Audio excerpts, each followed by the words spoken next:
I think that relationship is expired.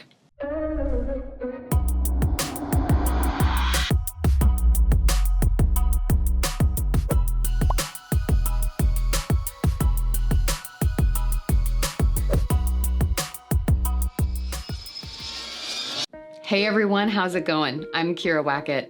Thanks for joining me for another video as we work to empower and equip you with the confidence and skills to write your own story so that you can live your life on purpose. Today I want to talk about endings and the importance of radical acceptance that not all relationships are meant to last forever. Sometimes we hold on to people in relationships because they're comfortable, they're familiar, they're predictable. But perhaps the love or connection has faded or was never really there. For example, the friendship that's drifted apart long ago, but you keep saying, "Oh, we should get together." Or the loveless marriage that you stay in because divorce would be too hard on the kids. This is also true of virtual connection, connecting with someone on social media that you don't know or who you haven't talked to in 20 years. Keeping connections open that have died and creating a false sense of abundance with no depth, clarity, and growth. Not all relationships are meant to last forever. Perhaps their role in our lives or ours in theirs is meant to be temporary. That doesn't mean one or both of us failed or is bad. It simply means that the connection is no longer active or in service to both parties. We have to be honest with ourselves when we've reached an end in a relationship and be more critical of the connections we invite into our lives, even on social media. We must be able to grieve the endings and gain clarity on the difference between superficial connection and that of depth and truth. Only then can we free up the background processing energy to invest more deeply in the love and connection that is true and real. So I want you to think about this. Are there relationships in your life no longer serving you, or for or with whom you no longer hold love in your heart? Who are they and how do you know? What scares you most about letting these relationships go? And where did those fears and misconceptions come from? Are there ways that we can check them out with others or challenge those thoughts? What or who do you need to support you in allowing these endings to occur? And what's one intention that you can set for yourself and hold on to as you move towards this change, letting go of the relationships that don't serve you and giving more space to those that do?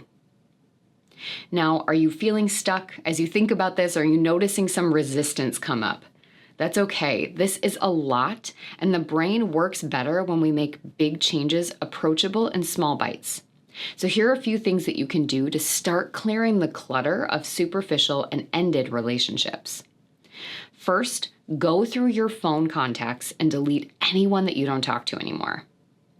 Second, delete every person on social media who you wouldn't get together to have coffee with or haven't talked to in more than a year, or honestly, from whom you don't derive positive energy, support, and value.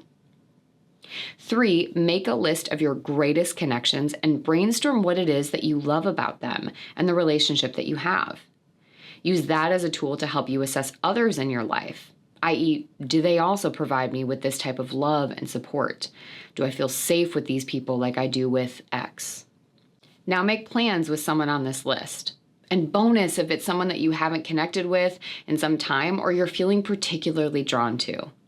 And if distance is a problem, be creative. Have a wine and cheese night over Zoom. Watch a favorite show together online. Revisit your love for the outdoors, even in the cold. Remember, it's okay, not every relationship stays the course of your life. You aren't broken because you don't have the same friends since you were a kid. It's okay the relationships you thought you would have forever have faded, and you chose to go another route. Without the courage to prune, we don't have the space to build new and more supportive connections. So as we wrap for today, I want you to let me know in the comments, what's sitting with you? What reactions do you have? And what invitations are you taking with you from this video? As always, if you like what you're hearing, please give me that thumbs up and share the video with someone else that you think could benefit from hearing it. And if you want to stay connected to all of the work that I do on YouTube, hit that subscribe button.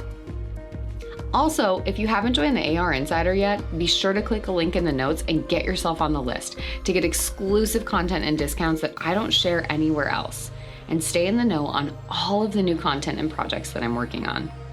Thank you for being here with me today. This is hard, to consider what relationships really look like and feel like in our bodies, what connection feels like as we consider healthy versus unhealthy, normal versus not normal, functional versus dysfunctional.